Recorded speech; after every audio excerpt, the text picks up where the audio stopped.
Hi everyone, welcome back to English Without Borders. My name is Kayla, your English coach, and I am really excited to share this tip with you today. One of the common mistakes that English learners tend to make that I just mentioned in one of my recent videos is passive learning.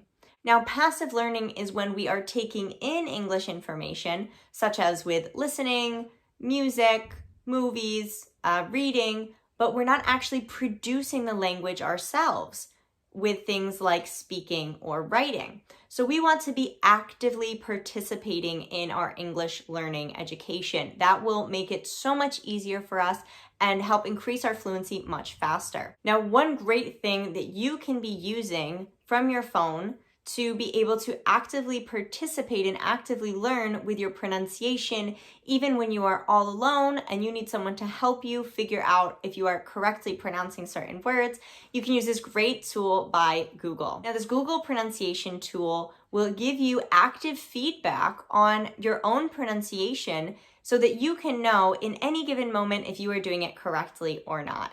So this is access to a free accent coach, right? At any time and any day, you can get the feedback that you need. Now, this is something you can do from your phone or your computer if your computer has a microphone.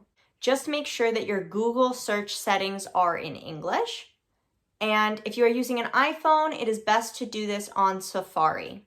Now, for recording your voice and receiving feedback on that pronunciation, this only works for American English, okay? So you can hear British pronunciation, but the feedback you will receive is only for American English. So right here, I'm going to share my screen with you, show you exactly how I do this so that you can be using this Google pronunciation tool yourself to have a free accent coach at any time, any day.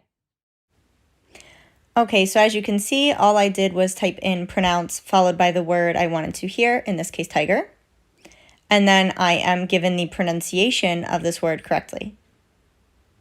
Tiger. And I can see her lips moving when she does it. I make sure it's on American pronunciation. Tiger. I can follow her lips, and I can record myself Tiger. saying the word. Here I said it incorrectly. Tiger. So that you can see an example of what comes up when you say it incorrectly. So it'll give you the different syllables or the different sounds that you said wrong and or incorrectly or that you could improve on with examples, right? So this gives me a description of how I can make this better, followed by examples. Buying, being, crime, cream. Of how I can improve on this sound. And it does this with both of these sounds. So all you have to do is go to the practice button below and record yourself saying this. I can also put it into slow motion. Tiger. And you see this practice there at the bottom right? That's all you need to click on. So that's it. There you go. And I hope you enjoy using this tool.